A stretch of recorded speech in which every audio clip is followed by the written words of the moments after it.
حضرت انس سے روایت ہے کہ رسول اللہ کا گزر ایک ایسی عورت کے پاس سے ہوا جو قبر کے پاس بیٹھی بے تحاشا رو رہی تھی۔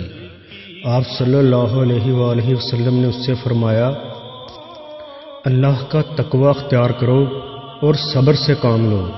جواب میں وہ عورت بڑی بدتمیزی سے بولی، جاؤ جاؤ اپنی راہ لو، میرے جیسی مصیبت اگر تم پر پڑی ہوتی تو پھر میں پوچھتی کہ کیسے صبر کیا جاتا ہے۔ دراصل وہ آپ کو پہچانتی نہ تھی۔ رسول اللہ نے جواب میں اس سے کوئی بات نہیں کی اور وہاں سے تشریف لے گئے۔ آپ کے جانے کے بعد اس عورت سے کسی نے کہا، اے بیوقوف عورت، یہ تو رسول اللہ تھے اور تم نے ان سے کس طرح بدتمیزی سے بات کی ہے۔ یہ جاننے کے بعد وہ عورت بہت پریشان ہوئی اور وہ دوڑی ہوئی آپ صلی اللہ علیہ وآلہ وسلم کے گھر کی طرف گئی۔ اس کا خیال تھا کہ آپ کے دروازے پر بہت سے دربان اور چوکی دار ہوں گے جو پتہ نہیں اسے آپ سے ملنے دیں یا نہ دیں۔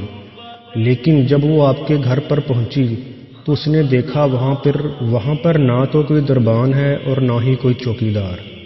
وہ آپ صلی اللہ علیہ وآلہ وسلم کی خدمت میں حاضر ہوئی اور عرض کیا، اے اللہ کے رسول، میں نے آپ کو پہچانا نہ تھا، مجھے معاف کر دیجیے۔ آپ نے اس سے بڑی محبت اور شفقت سے پیش آئے اور فرمایا، کوئی بات نہیں، میں نے برا نہیں منایا۔